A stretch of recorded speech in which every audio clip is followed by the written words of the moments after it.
Haribo.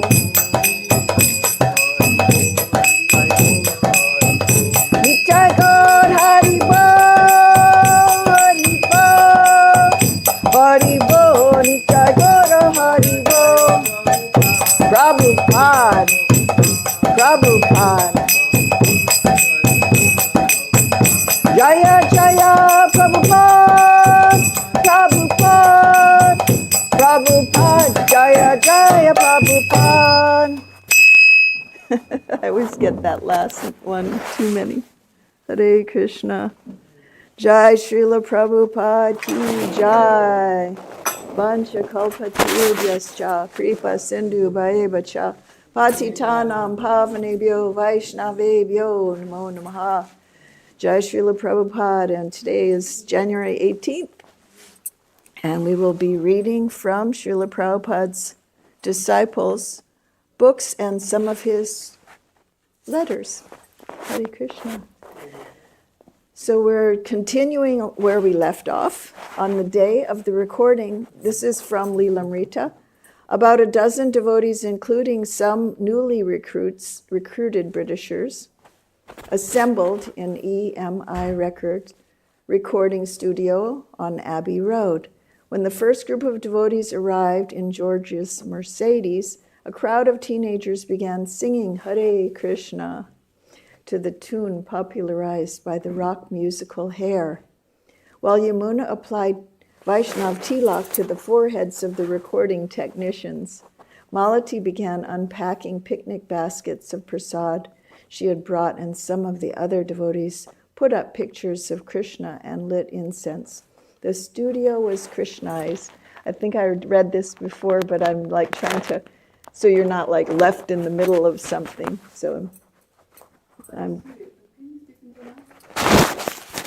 which one? This one? This one? Hare Krishna? Too high or not high enough? This one? Is it this one or this one? It's right there, Hare Krishna. Not close enough to my mouth. Hare Krishna. Is that okay? Better? Not so good?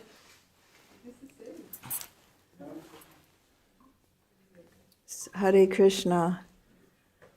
Okay, so Malati is unpacking a picnic basket of prasad she brought, and some of the other devotees put up pictures of Krishna and lit incense. The studio was Krishnized.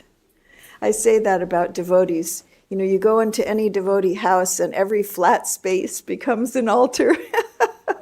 We can't help ourselves. Everything is Krishnized wherever. Prabhupada's taught us like this.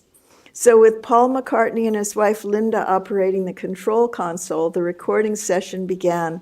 Everyone worked quickly, making side one of the 45 RPM record in about an hour. George played organ, Mukunda played mridanga, Jamuna sang the lead with Shamasundar backing her, and the other voices blended in a chorus. And to make it come out exactly right, everyone concentrated on Prabhupada and prayed for spiritual strength. I've heard this so many times. The devotees will be in situations like pressurized situations, and they pray to Prabhupada. And while they're praying to Prabhupada, everything perfect happens exactly right. Hare Krishna. On the fourth take, everything went smoothly when Malati spontaneously hit a brass gong at the end when they recorded the flip side of the record, prayers to Srila Prabhupada, Lord Chaitanya, and his associates, and the 6 Goswamis. Afterward, George dubbed in the brass guitar and other voices. The devotees, engineers, and everyone felt good about it. This is going to be big, George promised. As the record went into production, the devotees returned to their regular work, still living separately. Prabhupada set the time of his arrival for early September. He would go to Hamburg and then to London. He said even if there was no temple, miraculously, only 2 months before Prabhupada's arrival, things began to come together. Guru Das met a real estate agent with the building on Bury Place near the British Museum, the devotees could move in immediately. An ideal location, 41 pounds a week, and immediate occupancy. It was wonderful. Mukunda wrote Prabhupada asking him for money for the down payment. Prabhupada agreed. Shamasundar got a letter from George on Apple Corporation Ltd. Stationery stating that Apple would guarantee payments if the devotees defaulted. Within a week, the devotees had a 5-story building in central London.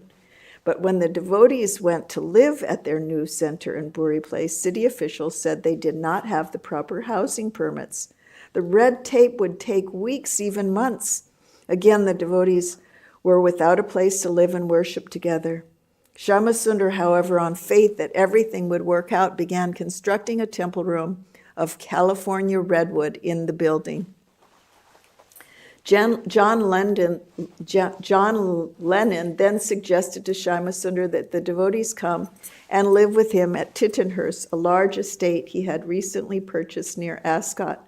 He needed some renovation done, and if the devotees would help, he would give them a place to live.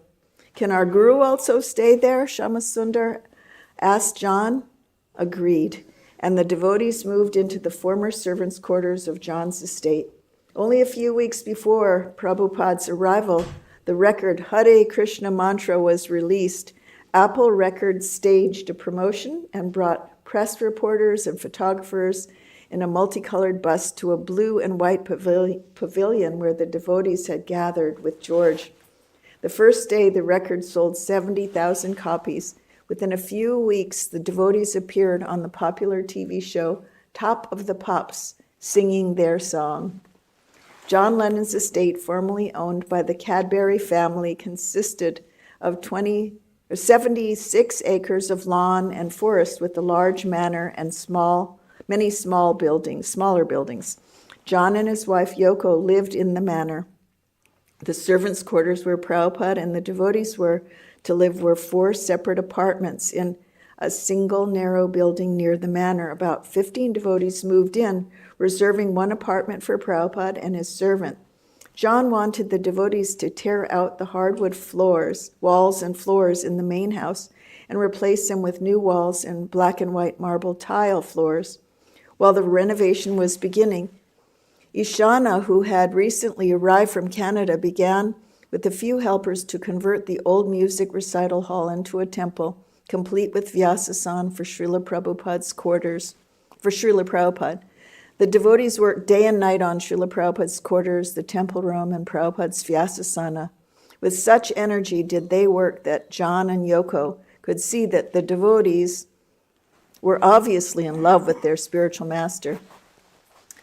London, a dream fulfilled, September 11, 1969. With the cooperation of Apple Records and Lufthansa German Airlines, the devotees arranged a reception for Prabhupada at London Heathrow Airport. As soon as Prabhupada descended the stairs of the airplane, he was escorted by a car and driven to a VIP lounge, bypassing the formalities of immigration and customs. As Prabhupada stepped from the car, the devotees ran out of the terminal and offered obeisances on the wet pavement. While Prabhupada looked down at them, smiling, the devotees rose, brushing wet macadam from their dhotis and saris and joyfully surrounding Prabhupada as he entered the lounge. Inside the terminal, Prabhupada confronted a mass of reporters and cameramen and several dozen friends of the devotees. A clean cloth covered one of the lounge sofas, and vases with yellow gladiolas sat on either side. Prabhupada walked over to the sofa and sat down, and Shamasundar garlanded him with red and white carnations. Prabhupada began leading kirtan. The devotees were oblivious to all but Prabhupada, and the reporters resigned themselves to simply standing and observing while the devotees sang and danced ecstatically. The eager devotees were unabashed during the kirtan, and their shouts of Hari Bo and Jai Prabhupada were as well as blasts from the conch shell punctuated the regular chanting of Hare Krishna. After the kirtan, the reporters remained at a distance as Prabhupada spoke affectionately to almost each devotee seated before him. "Where is Janaki?" asked. "Oh yes, how are you, Vaibhavati? How is your daughter? Actually, you are all my fathers and mothers. You are taking such care. For the devotees, only they and Prabhupada were present in the lounge, and they strained to catch everything he did or said. They couldn't have cared less about any outside reaction. Finally, Mukunda invited the reporters to come forward. If any of you gentlemen have any questions, you can ask them of Srila Prabhupada. The reporters moving in, what do you think of this reception? Prabhupada said, I'm not very much fond of reception. I want to know how people give reception to this movement. That is my concern. Devotees in unison, Haribo. Reporter, is this a very special welcome for you, or is this a performance you go through each day?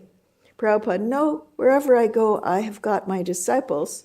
In Western countries, I have now got about 20 centers, especially in America. So the American boys are very enthusiastic. I think in Los Angeles and San Francisco, I got a very great reception. In the Rath Yatra Festival, about 10,000 boys and girls followed me for 7 miles. Devotees, Haribo! Sun reporter, what do you try to teach, sir? Prabhupada, I am trying to teach what you have forgotten. The devotees laughing, Haribo, Hare Krishna. Sun reporter, which is what? Prabhupada said, that is God. Some of you are saying there is no God. Some of you are saying God is dead. Some of you are saying God is impersonal or void. These are all nonsense. I want to teach all the nonsense people that there is God. That is my mission. Any nonsense can come to me. I shall provide that there is God. That is my Krishna consciousness movement. It is a challenge to the atheistic people. This is God. As we are sitting here face to face, you can see God face to face. If you are sincere and if you are serious, that is possible. Unfortunately, you are trying to forget God. Therefore, you are embracing so many miseries of life. So I'm simply preaching to you that become Krishna conscious and be happy. Don't be swayed by these nonsense waves of Maya or illusion. When a reporter asked if the singing was essential to the sustenance of your faith, Prabhupada answered at length, describing the cleansing effects of chanting Hare Krishna. He quoted Srimad Bhagavatam's declaration that anyone without God consciousness has no good qualities. Tests any of our students, Prabhupada said, how they are good, how they are advanced. Test it. Bring anyone in the world and compare with any one of our boys. You will find how much difference there is in their character and their feeling and their consciousness.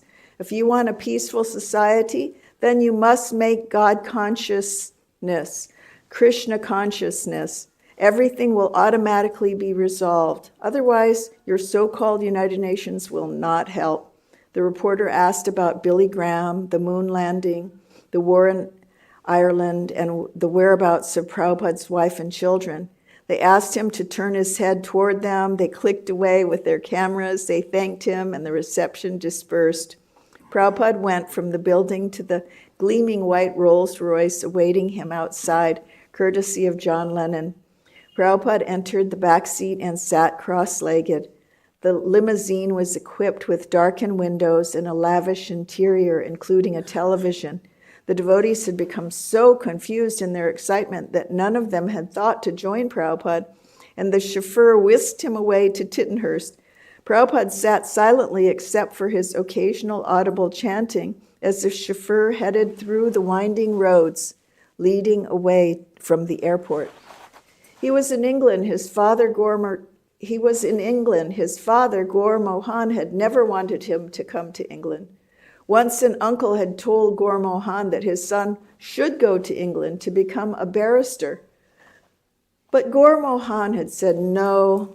If his son went there, the meat eaters, drinkers, and sex mongers might influence him. But now, 70 years later, Prabhupada had indeed come to London, not to be influenced by the Englishmen, but to influence them. He had come to teach them what they had forgotten. And he was off to a good start. Under Krishna's special care, when he had to live alone in New York City without any money, that had been Krishna's mercy, and now he was entering England in a chauffeured limousine. Also Krishna's mercy. Accepting the ride as part of Krishna's plan, Prabhupada remained deeply fixed in his purpose of carrying out the order of his spiritual master, whatever circumstances awaited. As they turned into Route 4, proceeding toward Slough, Prabhupada saw factories and warehouses, and then the flat countryside with orchards, fields, and grazing horses. The gray, chilly weather hinted of winter ahead. And on this note, I would like to interject. When we traveled with Srila Prabhupada in 1977, the last year of his manifest Leela with us here on the Earth planet, we went to Bhubaneswar, and there they had arranged for him to have a hotel room.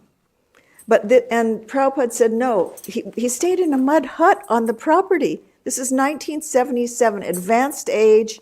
They had arranged for a nice hotel for him. That he didn't care, mud hut, limousine, none of these things mattered. What mattered to Srila Prabhupada was the pushing on of this movement. And he wanted to stay on that land. That is the land that the deities, that the temple is on, to sanctify it. So he didn't think of his own material convenience. He thought about what is best for pushing on Krishna consciousness. Whether it was being in a limousine or a mud hut, didn't matter. What was best? This was Srila Prabhupada. After about 20 minutes, Prabhupada reached the wealthy neighborhood of Ascot, and soon appearing to the left, the high redwood fence surrounding the Lenin estate. Prabhupada had arrived before his disciples, but those who had remained at the manor excitedly received him and showed him to his room on the second floor of the servants' quarters. The small room was chilly and damp, with a low table for a desk and wall-to-wall carpeting made of pieces of rug taken from the other rooms. The adjoining room was bare and even smaller. Prabhupada sat down at the low desk. "Where is everyone?" he asked. As he leaned back and gazed out the window, he saw rain just beginning to fall. When George, John, and Yoko dropped by after Prabhupada's lunch, Shyamasundar invited them to come up and meet Prabhupada. George turned to John and asked, "Do you want to go up?" The bearded, speckled master of Tittenhurst, hair down to his shoulders, assented. Yoko also was curious, so up they all went to Prabhupada's little room. Smiling graciously from behind his back, Prabhupada asked his guests to enter and be seated.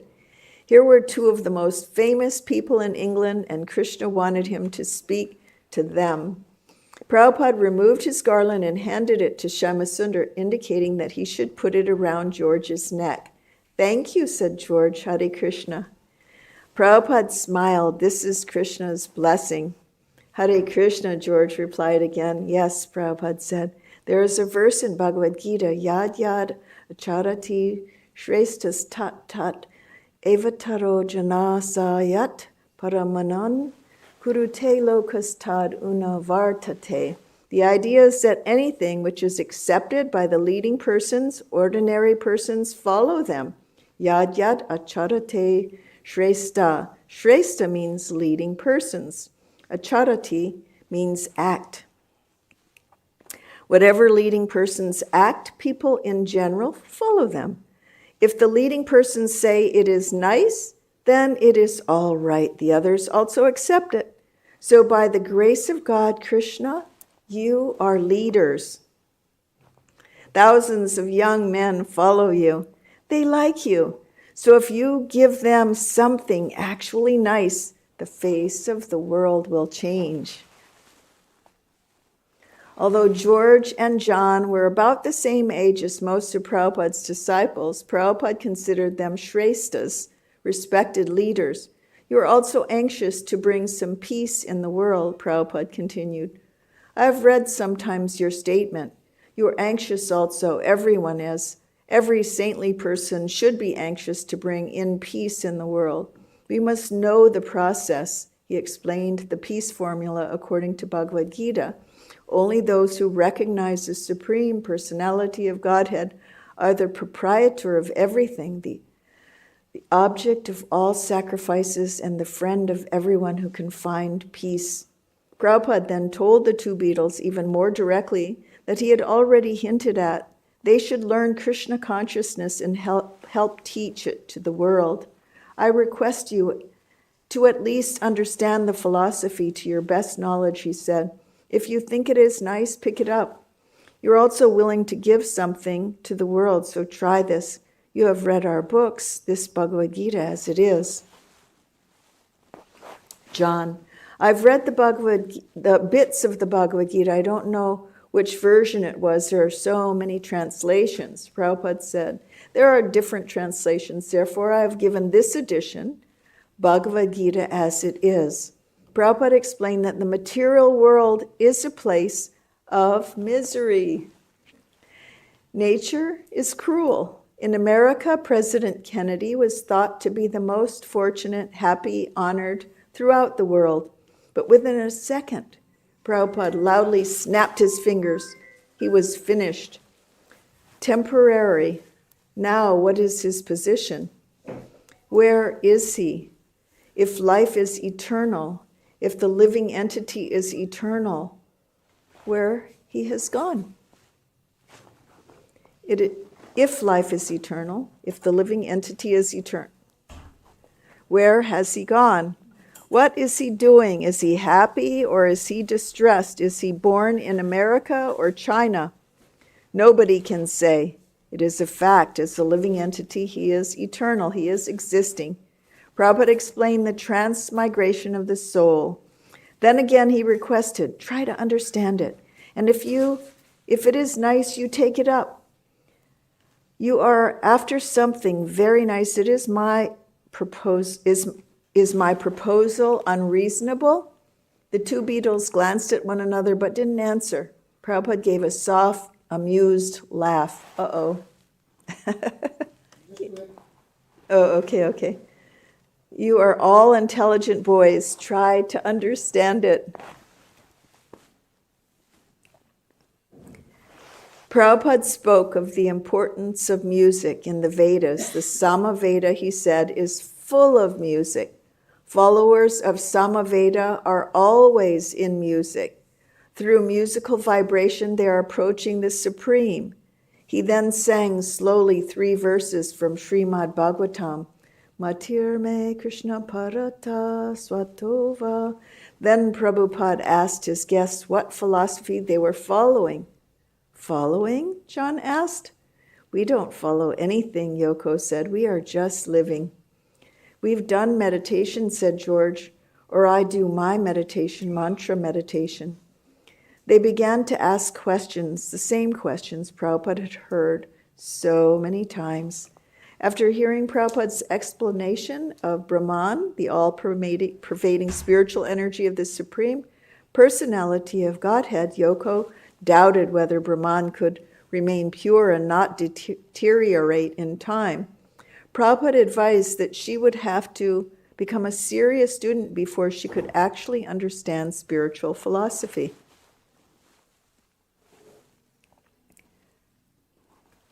John and Yoko, being devoted eclectics, had difficulty accepting Prabhupada's concept of Vedic authority. John, we still have to keep sifting through, like through sand, to see who's got the best. Prabhupada, know one thing you try to understand, why these people, if Krishna is not the supreme authority, why they are taking Krishna's book and translating. Why don't you try to understand? George, I'm not saying Krishna isn't the supreme. I believe that. There is a misunderstanding about the translation of the Sanskrit Gita into English. And I was saying that there are many versions, and I think we thought you were trying to say your version, your translation was the authority and that the other translations were not. But we didn't really have misunderstanding as to the identity of Krishna. Prabhupada, that's all right. If you believe Krishna is the Supreme Lord, If that is your version, then you have to see who is the most addicted to Krishna. These people are 24 hours chanting Krishna. And other persons who has not a single word Krishna, how can they become a devotee of Krishna? How can he, who does not utter even the name of Krishna, become the representative of Krishna? If Krishna is authority, and that is accepted, therefore those who are directly addicted to Krishna, they are the authorities. After more than an hour of conversation, Prabhupada distributed some prasadam to John, George, Yoko, and the few disciples in his room. If the Shrestha's were to take up Krishna consciousness, it would be good for them and many others. He had done his duty and provided them the opportunity. It was Krishna's message, and to accept it or not was now up to them. John said he had something to do, and he excused himself as everyone was leaving. Yoko, walking down the stairs, turned to John and said, "Look at how simply he is living. Could you live like that?" In the evening, Prabhupada sat with the three couples, Shyamasundar and Malati, Gurudas and Jamuna and Mukunda and Janaki. After a year's separation, they were happily with Prabhupada, and he was happy to be with them. The love they shared and their mutual satisfaction at being together was based on a unifying desire to establish Lord Chaitanya's Sankirtan movement in this important city. Now that Prabhupada had come to London, work would not slacken. It would increase under his expert guidance. Prabhupada could daily instruct the men on organizing more London preaching, and they could report to him as necessary. The women could also directly serve him, cleaning his quarters, washing and ironing his laundry, and cooking his meals. No one can afford a house like this in England anymore, Prabhupada said. England has gone down. Now these young boys own a place like this, and we are here. Prabhupada, Shyamasundar spoke up, our record sold 50,000 copies yesterday. Oh, Prabhupada's eyes widened, very big business. Prabhupada said that their money and energy should go towards opening the temple in the city. Now they were living comfortably on this aristocratic estate in the suburbs, and certainly they should try to involve these important celebrities in Krishna consciousness as far as possible. But the main business should be to open a temple in the city. Bhakti Siddhanta Saraswati had preferred to establish temples in the cities where the people were. Of course, if John could give this place to Krishna, and if the devotees could maintain cows and cultivate the land as in New Vrindavan, then that would be a different matter. They would have to see what Krishna desired. Prabhupada was sorry that some of his disciples were obliged to work full-time renovating the estate in exchange for their stay. Brahmanas and Vaishnavas, he said, had the serious work of cultivating spiritual knowledge and teaching it to others, and they deserved the respect and support of the rest of society. The arrangement at Tittenhurst seemed more business than charity, but they should tolerate it as a temporary situation. Prabhupada talked with Shyamasundar, Mukunda, and Gurudas about their struggle to get housing permits and renovate the temple downtown. Shyamasundar had been right. Prabhupada said to begin renovating the temple. Krishna would protect their investment. When Prabhupada learned they had secured a series of public lectures that would commit him to 3 months in London, he smiled. He would be glad to stay and preach in England, he said, as long as it took to open the London Center.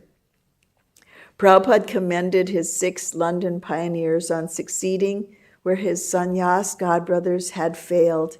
He told them that because they had chanted Hare Krishna with faith, they had succeeded. They were not great scholars or renunciates, yet they had faith in the holy name and the order of their spiritual master. Prabhupada said that he also was not a great scholar, but that he had staunch faith, the real requirement for spiritual success. A devotee could go many places and accomplish many things, Prabhupada said, but unless he was free of material motives, he would not be able to implant the seed of bhakti into the hearts of others. Prabhupada cited Shivananda, who had gone alone to Hamburg and tried his best with faith in his spiritual master. Now Krishna was blessing Shivananda with a little success, a storefront temple, newly recruited devotees, an interested professor, and other guests coming and chanting. Even one lone preacher can accomplish many things for Krishna, provided the preacher was free from sense gratification and the desire for profit, adoration, and distinction. Srila Prabhupada rose early about 1 a.m. and began dictating his latest book, Krishna, the Supreme Personality of Godhead. Krishna, begun in Los Angeles 8 months before, was a summary of Srimad Bhagavatam's 10th canto. Starting in 1959 with the first canto, Prabhupada had been translating each successive verse, giving a Roman transliteration, Sanskrit-English synonyms, and an English translation, and then his commentary. Krishna, however, was all in English, with translation and commentary blended together as transcendental stories. In his verse-by-verse translation of the Bhagavatam, Prabhupada was still working on the third canto to reach the 10th canto could take many years, but he was uncertain how many years longer he would live, and that thought of passing away without giving the world an authorized, readable account of the 10th canto had been unbearable. Being the account of Lord Krishna's earthly pastimes, the 10th canto was the climax of Srimad Bhagavatam and the richest nectar of transcendental literature. Now Prabhupada had enough manuscript pages to print a first volume complete with many color illustrations he had commissioned his artist to paint. To print such a book would be expensive, and Prabhupada had no money. But he depended fully on Krishna and translated quickly in the quiet of the early morning. At 4:30 a.m., Prabhupada's secretary, Purushottam, entered, followed by Jamuna Dasi. Purushottam offered artik to Prabhupada's small Radha Krishna deities while Jamuna watched, eager to learn. Prabhupada sang prayers accompanying him on the harmonium. During Prabhupada's Mangal Artik ceremony, the other dozen or so devotees assembled for their own Mangal Artik at the temple. As they walked the damp pathway to the temple, they felt the cold air and heard the bell of Prabhupada singing. They could see through the pre-dawn mist the light coming from Prabhupada's window on the second floor, and the building looked like a lantern in the dark. The sound of the harmonium drifted mystically through the trees. Later that morning, some of the devotees brought Prabhupada several news articles about his London arrival. The Daily Sketch with the headline, "Enter His Divine Grace Abhay Charan, Bhaktivedanta Swami," carried a foot-high photo of Prabhupada playing kartals. The Sun story, "Happiness is Krishna, is Hare Krishna," appeared with the photo of Prabhupada and the devotees, and the Daily Mirror showed Saraswati and one of the adult devotees. The Daily Telegraph, however, carried a different kind of article, "Hindu Temple Protests, Conversion of Office Premises on Bloomsbury into a Hindu Temple is being investigated by the Ministry of Public Buildings and Works," the article began. The devotees' neighbors at Buri Place had apparently complained about the renovation that had been going on for the past 2 weeks. The article quoted a Camden council member, "If their planning application is not granted, it will cost them a lot of money."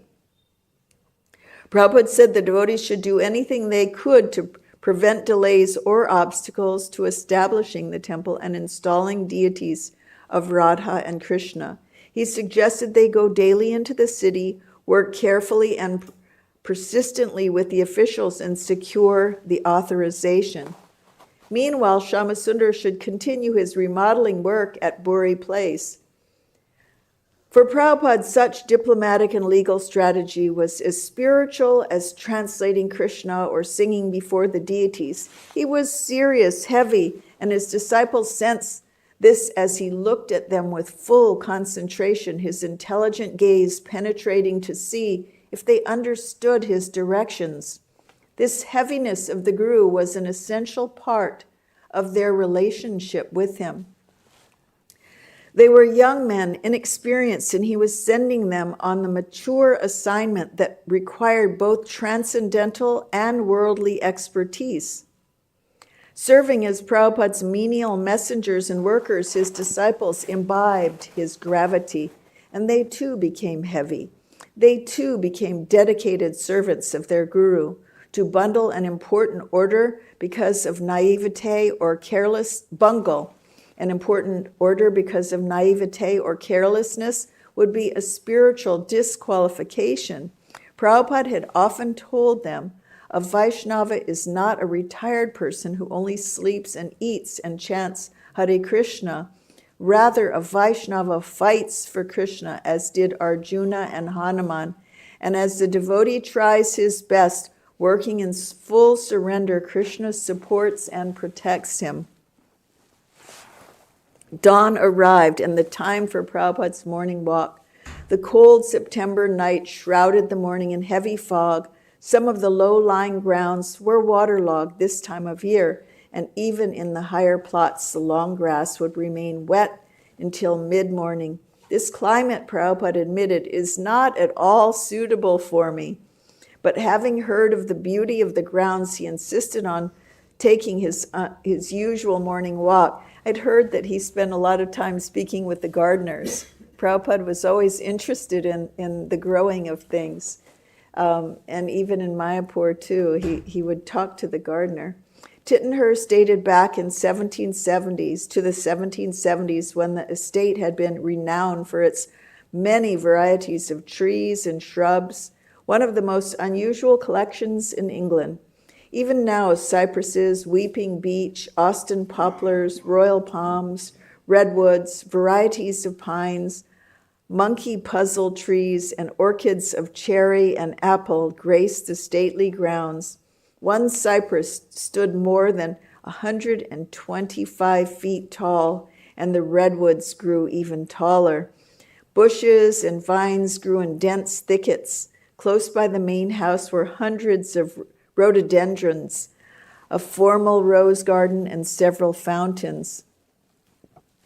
The estate had its own lake, stockpiled with goldfish and perch, and at the far end of the property stood a row of greenhouses for grapes and peaches, designed so as to be abloom in every season. The grounds had been carefully kept for generations, a recent owner having employed more than 20 gardeners. John, however, was deliberately allowing the grass to grow uncut. Prabhupada walked out in the morning mist unto the long, wet grass, dressed almost entirely in black. He wore a Russian hat with earmuffs and black rubber Wellington boots. A black full-length overcoat given him by the devotees in Germany covered his robes and sweater, leaving only glimpses of saffron cloth. As Prabhupada walked, accompanied by several of his disciples, he passed a fountain near the main house and entered a grove. The path narrowed with vines and bushes closed in and led them into an open meadow, once a well-tended lawn, but now a field of high grass. Bulldozers had excavated an area which, according to rumor, would soon be a helicopter landing pad or landing field. From Guru Das's book, Love, Medicine, and Music, Chapter 8, England. We 6 new devotees and a baby were on our way to England to start a new ISKCON, International Society for Krishna Consciousness Center for Swami. We had little money left over and returned from Shyamasundara's drug bust after paying our one-way fares. We had 2 addresses of contacts in England, one for an East Indian named Dr. Coley, and one for Tom Dryburgh, a member of Parliament. Allen Ginsberg had given us an introductory letter to Mr. Dryburgh, who also was a fellow poet. The British government, quite well known for being stroppy, restrictive by the book, required married travelers to carry a certain amount of money per couple, just about all the money we had amongst us if we didn't have return tickets. Tourists without sufficient funds were not eligible to enter into the country since they had no money to invest in the British economy. We didn't know what to do, just enough between the 7 of us. We thought, what is the way to overcome our first obstacle? I thought back how the Swami advised us to do things together. If you work all together, then if there is failure, no one will be blamed. And if there is success, then everyone will be glorified. Quite a nice strategy. Collectively, we came up with the answer. We decided to go to the Netherlands first, as their entrance restrictions were less stringent. We arrived in Amsterdam, the country with a quaint and friendly feeling. Shyamsundar and Malati set out for London first with all our money. They were allowed into England without any difficulty. Shyamsundar opened a bank account and then wired the money back to us through the bank. When Jamuna and I took out all the money and rode the Hock Van Holland ferry to Dulwich, England, by Krishna's grace, we were allowed to enter. We met up with Shyamsundar and Malati at Piccadilly Circus at noon. The 4 of us then sent the money back to Mukunda and Janaki in Amsterdam, and they arrived the next day. We were all together again. We first decided to visit Dr. Coley, our contact, to see if we could stay with him for a while until we became acclimatized to Great Britain. Dr. Coley lived in Herne Hill. This is a backtrack. What I'm doing here is I'm going to do different, like I'm doing Guru Das and I'm going to do Jamuna. So we're getting a lot of perspectives about the same time frame. You know, I'm looking at each one of through the lenses of their own experience. So we've just flipped back going back into, and he gives a lot of details that we're missing. So it's perfect. So we found the street where missed a little. We were all together again. We decided to first visit Dr. Coley, our contact, to see if we could stay with him for a while till we became acclimatized to Great Britain. Dr. Coley lived in Herne Hill, a suburb of London.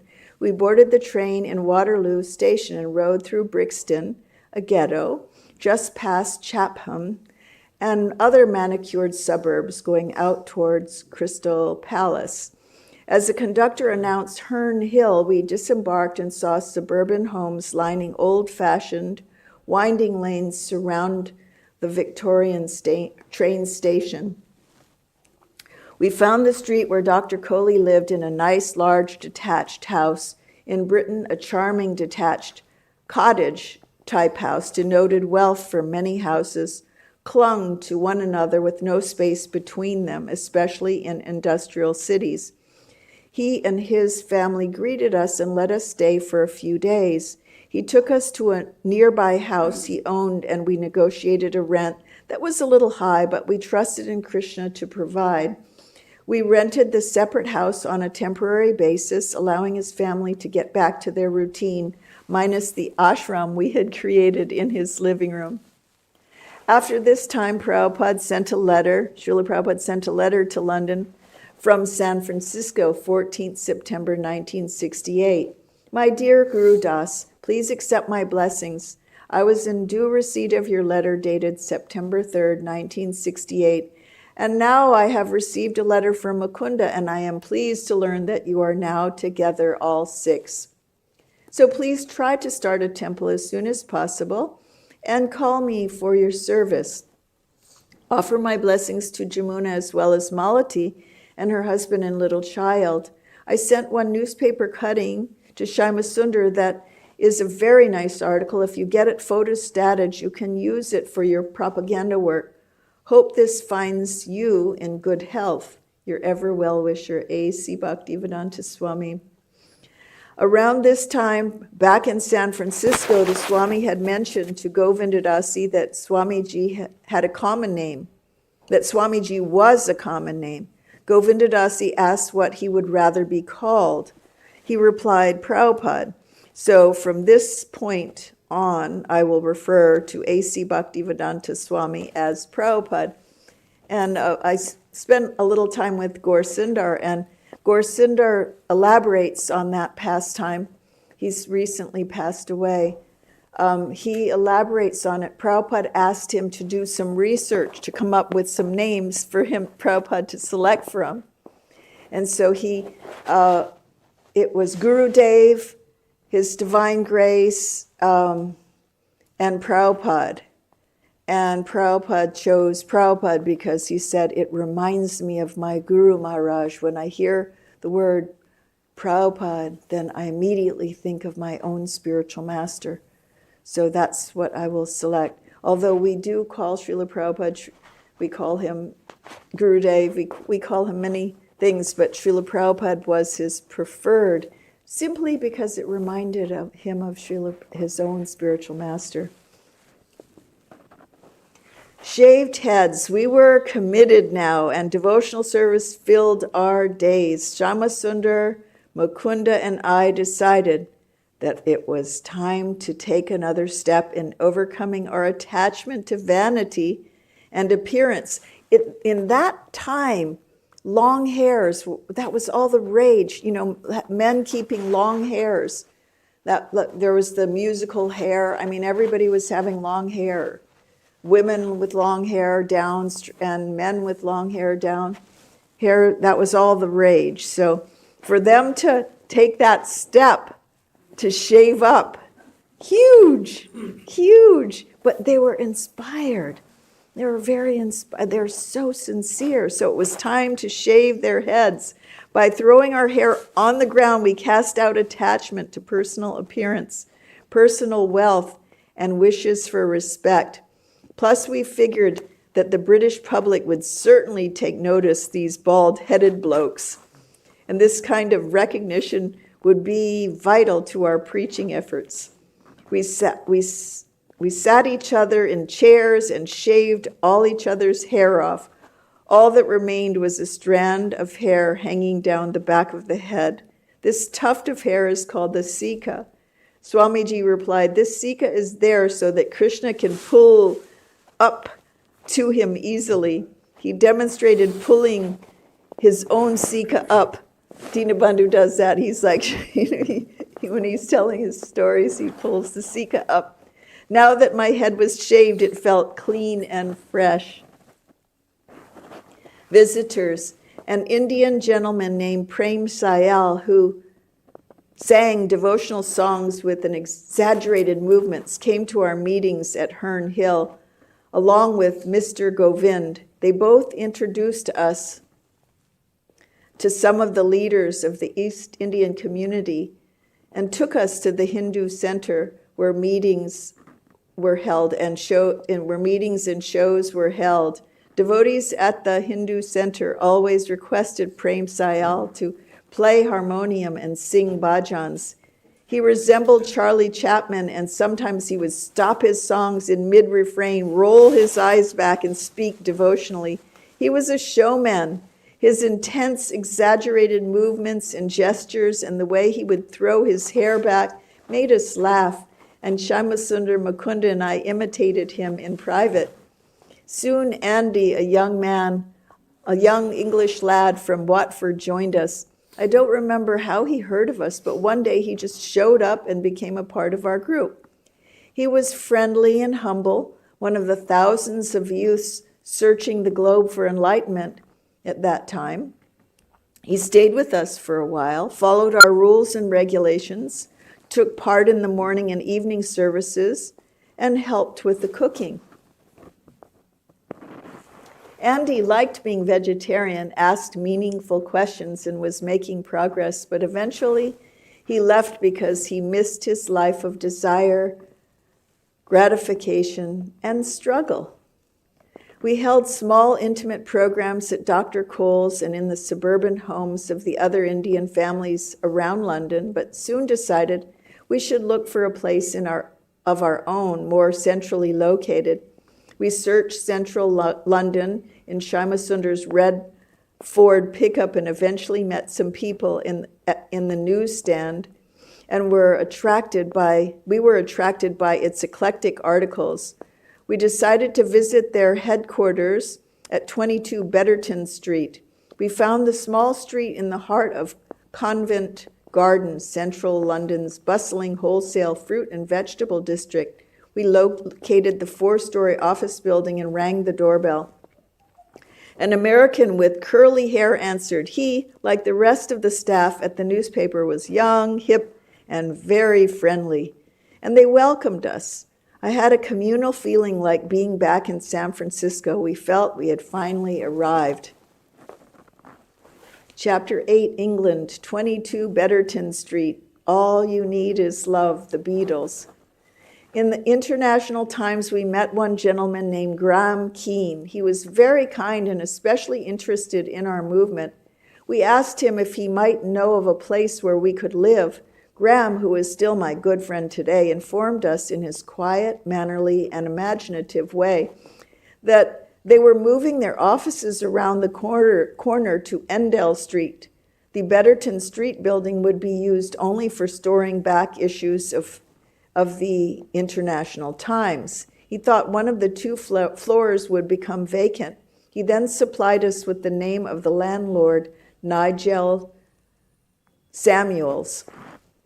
Graham ventured that Nigel might let us live at 22 Betterton if we asked him nicely. So he rang up Nigel and introduced us on the phone. We arranged to meet him that night as we traveled through one of the elite parts of town. Mukunda and Shyama Sundar said to me, "You do the talking."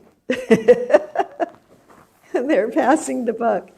But it's a nice strategy, to let someone, because they're really going to ask him if they can stay there for free. So that's really, they're beggars for Krishna. It's really a beautiful thing. You see you're really depending fully on Krishna. Postmouth Square is in one of the ritziest parts of London. The square itself is a private park, fenced and locked, surrounded by townhouses and large apartments for the affluent. We located the address. The building's doorman inquired as to who we were visiting and rang up for Nigel's confirmation.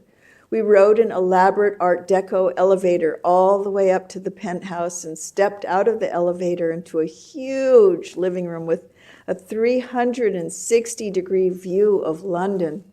Nigel got up and bounded over to greet us. He was very slim, almost emaciated, very pale, and had a heavy upper-class English accent. I appreciated his friendliness and overlooked his limp handshake as he made a special effort to be cordial. I was impressed by Nigel's civility, though he was a little shy and awkward.